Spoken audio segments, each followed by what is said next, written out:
Dans le combat de ce monde, notre victoire est déjà en Jésus-Christ, notre Seigneur. Bien-aimés, aujourd'hui, nous avons des textes comme 1 Corinthiens 15, 57 jusqu'à dans le chapitre 16, le 8e verset. 1 Pierre 1, 2 à 12, Actes 21 à 16 et Jean 16, 23 à 33. Frères et sœurs bien-aimés, la vie chrétienne n'est pas un chemin sans larmes. Elle est faite de combats, d'attentes, d'épreuves, de séparation et parfois même de fatigues intérieures. Il arrive qu'un croyant prie longtemps sans voir de réponse. Il arrive qu'il marche avec Dieu tout en portant des blessures cachées. Mais aujourd'hui, la parole de Dieu nous donne une grande certitude. La victoire du chrétien n'est pas une promesse future seulement. Elle est déjà commencée en Jésus-Christ. Le monde peut nous faire pleurer, mais il ne peut pas nous voler notre victoire. Bien-aimés dans le Seigneur, shalom et soyez les bienvenus sur votre chaîne et surtout suivez la vidéo jusqu'à la fin. Car notre victoire vient de Jésus-Christ. Dans 1 Corinthiens 15, 57, Saint Paul déclare: mais grâce soit rendue à Dieu qui nous donne la victoire par notre Seigneur Jésus-Christ. Remarquez bien, il ne dit pas qui nous donnera, mais qui nous donne. La victoire n'est pas quelque chose que nous fabriquons avec nos forces. Elle est un cadeau gratuit de Dieu. Nous vivons dans un monde où beaucoup se battent seuls. Certains combattent la pauvreté, d'autres la maladie, d'autres encore des blessures invisibles. Mais la foi chrétienne annonce une victoire ou une vérité bouleversante. Jésus-Christ a déjà remporté le combat principal à la croix. Il a vaincu le péché dans la tombe, il a vaincu la mort. Par sa résurrection, il a vaincu les ténèbres. Voilà pourquoi Saint Paul ajoute: ainsi, mes frères bien-aimés, soyez fermes, inébranlables. La fermeté ne vient pas de l'absence des tempêtes, elle vient de la certitude que Jésus-Christ règne déjà. Quand un arbre a des racines profondes, la tempête peut secouer ses branches, mais pas arracher sa vie. Nos épreuves ne sont pas inutiles. Dans 1 Pierre, chapitre 1er, le 6e et 7e verset, nous lisons: vous êtes attristés pour un peu de temps par diverses épreuves, afin que l'épreuve de votre foi ait pour résultat la louange, la gloire et l'honneur. Quelle parole étonnante! Saint Pierre ne nie pas la douleur. Il ne dit pas faites semblant de ne pas souffrir. Non, il dit que Dieu donne un sens à nos épreuves. L'or passe par le feu pour être purifié. Et parfois, Dieu permet certaines saisons difficiles, non pour nous détruire, mais pour relever ce qu'il a placé en nous.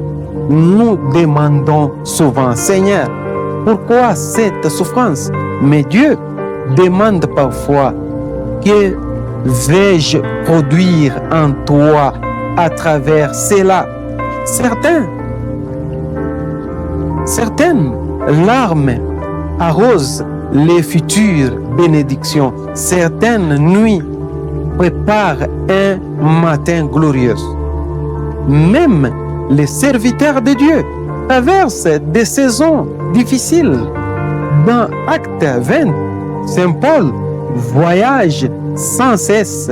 Il avance de ville en ville. Il traverse fatigue, danger et prison. Il ne mène pas une vie facile. Pourtant, il continue. Pourquoi? Parce qu'il sait que sa vie a une mission. Aujourd'hui, beaucoup abandonnent dès la première difficulté. Une critique les arrête, une déception les refroidisse, une blessure les éloigne. Mais Saint Paul nous enseigne une grande vérité.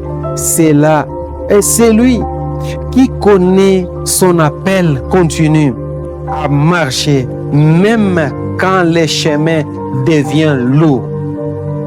Le courage n'est pas l'absence de fatigue. Le courage, c'est continuer malgré elle. Jésus-Christ nous prévient, il y aura des tribulations. Dans Jean 16, 33, Jésus-Christ dit, vous aurez des tribulations dans le monde, mais prenez courage. J'ai vaincu le monde. Jésus ne cache pas la réalité. Il ne dit pas, venez à moi et vous n'aurez plus aucun problème. Non, il dit, vous aurez des tribulations, mais il ajoute une parole extraordinaire. J'ai vaincu le monde. Remarquez, Jésus-Christ parle au passé. La bataille de notre salut a déjà été gagnée. Les chrétiens combattent depuis une position de victoire.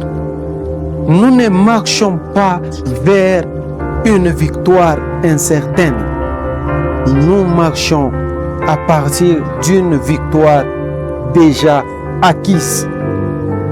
Quand un enfant marche dans l'obscurité avec son père, il peut avoir peur, mais sa paix vient d'une chose, la main qui tienne la tienne.